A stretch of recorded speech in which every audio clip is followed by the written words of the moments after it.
बारमध्ये येणारी ती बाई ती नृत्य कसं करते हे बोयर साहेब ना आता तुम्ही बघितलं ना आता मी ना या बिल करणाऱ्यांनी बघितलं, पण त्याला अश्लीलतेचा छाप मारून मोकळे झालो आपण. तुमच्या माझ्या डोळ्यातली वासनाच कमी झाली नाही. त्या कपडे घातलेल्या स्त्रीमधलं सुद्धा आपण ज्या नजरेने बघतो ती वासना अश्लीलच असतो.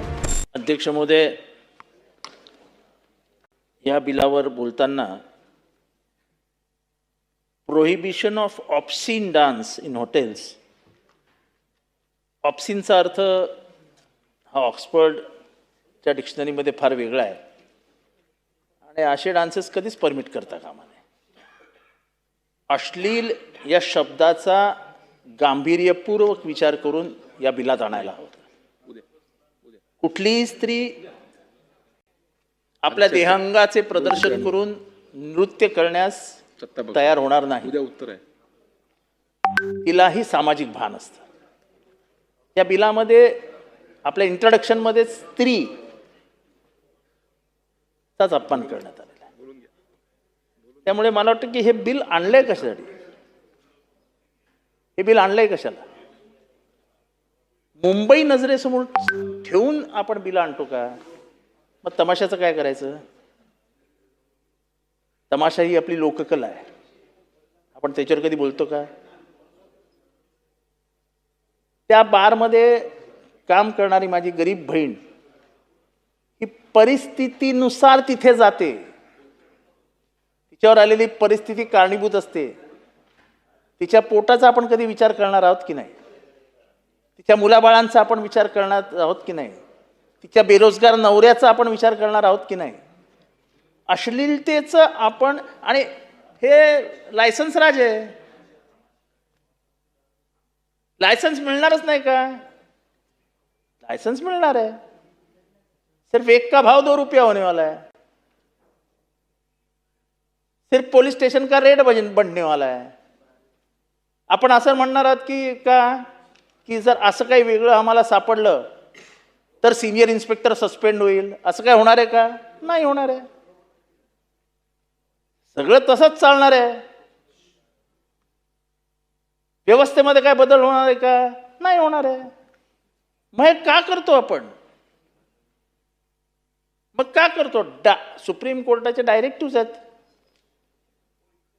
सुप्रीम कोर्टाचे बार म्हणजे हे डान्सिंग जे काय आहे त्याच्यावरती काही डायरेक्टिव्ह आहेत. ओ साहेब, काही डायरेक्टिव्ह आहेत, त्याचं पालन करायला हवं. आणि म्हणून मला वाटतं की हे बिल आपण आणलंय हे एका चांगल्या उद्देशाने आणलंय, पण ह्याच्यात अश्लील म्हणजे काय याचं वर्णन आम्हाला आपल्या तोंडातनं आपण स्पष्टपणाने महाराष्ट्राला सांगावं. कुठलं नृत्य अश्लील ठरवणार? जगामध्ये तमाशा अत्यंत शौकीन पद्धतीने बघितला जातो. या महाराष्ट्राच्या इतिहासात अनेक या सभागृहातले सदस्य हे तमाशाचे शौकीन होते. ते अश्लील होतं का? आपण विठाबाई नारायणगावकर यांच्या नावाने डॉक्युमेंटरी तयार करतो आहोत. त्यांच्या मुलांनी वगैरे काय ऑब्जेक्शन घेतली, मुलींनी काहीतरी नावाला ऑब्जेक्शन घेतले. ते अश्लील होतं का? नव्हतं.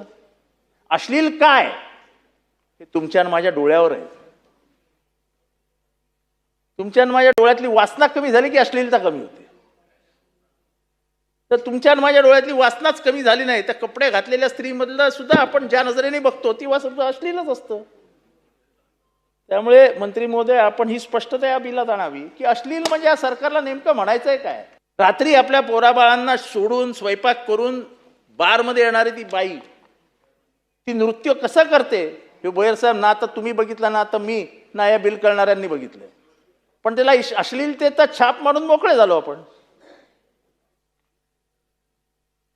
नुसतं नृत्य म्हणाला असतात तर आम्ही एवढी चर्चाही केली नसती. पण अश्लील नृत्य, अश्लील काय बाबा? ह्या बिल बनवणाऱ्यांना माहिती आहे का अश्लील म्हणजे काय?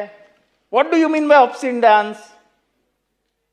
हे फुल टू डेफिनेशन आम्हाला सांगा ना. सरकारने ऑब्सीन डान्सचं फुल टू डेफिनेशन आम्हाला सांगावं आणि मग याची जबाबदारी घ्यावी की असं नृत्य झाल्यास सिनियर पोलीस इन्स्पेक्टर जागच्या जागी सस्पेंड होईल. जसं आमचे एक मित्र म्हणाले की त्याचं रेकॉर्डिंग ठेवा आणि रेकॉर्डिंग चेक करा. आपल्या पोलिसांना तर तेवढंच काम बाकी राहिलंय. आपल्या पोलिसांना काय कामच राहिलेले नाहीत. इतकं व्यवस्थित झाली आहे न्याय आणि व्यवस्था, कायदा आणि सुव्यवस्था, की अजून वाढवा बोजा त्यांच्यावरचा.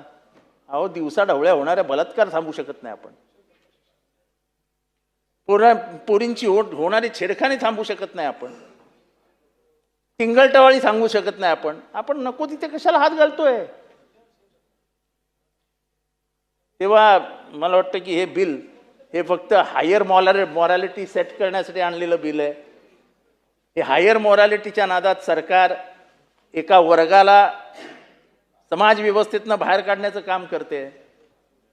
हे आपण करू नका. या बिलाला अंशतः का होईना पण माझा विरोध आहे.